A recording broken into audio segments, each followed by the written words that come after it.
श्री गणेशाय नमः। ओम नमो भगवते वासुदेवाय। गॉडी ट्रू चैनल में आप सबका स्वागत है। आज माघ महीने की जया एकादशी का व्रत है। इस व्रत के प्रभाव से तमोगुणी पिशाच योनि से मुक्ति मिलती है तथा जन्म जन्मांतर के किए हुए सारे पाप इस एकादशी व्रत के प्रभाव से जलकर भस्म हो जाता है और जीव सहज में ही मुक्ति का भागी बन जाता है। तो आइए सुनते हैं जया एकादशी व्रत के पावन पौराणिक कथा को। धर्मराज युधिष्ठिर ने भगवान श्री कृष्ण से पूछा, भगवान कृपा करके यह बताइए कि माघ मास के शुक्ल पक्ष में कौन सी एकादशी होती है, उसकी विधि क्या है तथा उसमें किस देवता का पूजन किया जाता है। भगवान श्री कृष्ण बोले, राजेंद्र, माघ मास के शुक्ल पक्ष में जो एकादशी होती है उसका नाम जया है। वह सब पापों को हरने वाली उत्तम तिथि है। पवित्र होने के साथ ही पापों का नाश करने वाली तथा मनुष्यों को भोग और मोक्ष प्रदान करने वाली है। इतना ही नहीं, वह ब्रह्म हत्या जैसे पाप तथा पिशाचत्व का भी विनाश करने वाली है। इसका व्रत करने पर मनुष्यों को कभी प्रेत योनि में नहीं जाना पड़ता। इसलिए राजन, प्रयत्न पूर्वक जया नाम की एकादशी का व्रत करना चाहिए। एक समय की बात है, स्वर्ग लोक में देवराज इंद्र राज्य करते थे। देवगण पारिजात वृक्षों से युक्त नंदन वन में अप्सराओं के साथ विहार कर रहे थे। 50 करोड़ गंधर्वों के नायक देवराज इंद्र ने स्वेच्छानुसार वन में विहार करते हुए बड़े हर्ष के साथ नृत्य का आयोजन किया। गंधर्व उसमें गान कर रहे थे, जिनमें पुष्पदंत, चित्रसेन तथा उसका पुत्र ये 3 प्रधान थे। चित्रसेन की स्त्री का नाम मालिनी था। मालिनी से एक कन्या उत्पन्न हुई थी जो पुष्पवंती के नाम से विख्यात थी।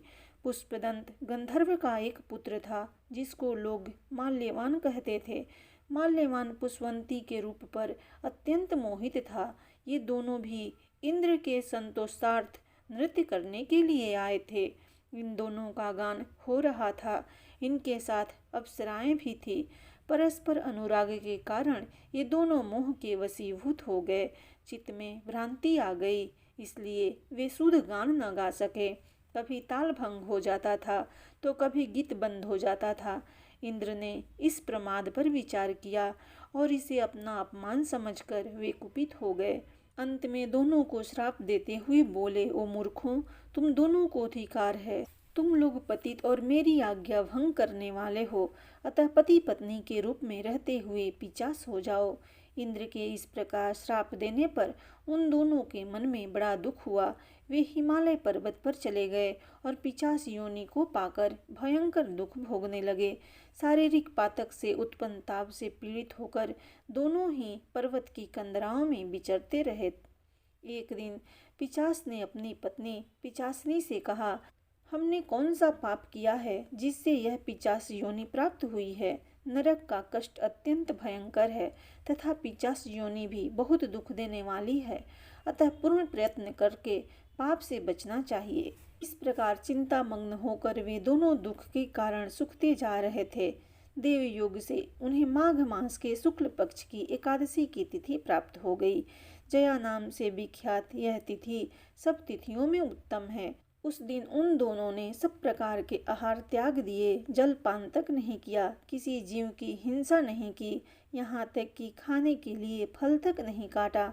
निरंतर दुख से युक्त होकर वे एक पीपल के समीप बैठे रहे।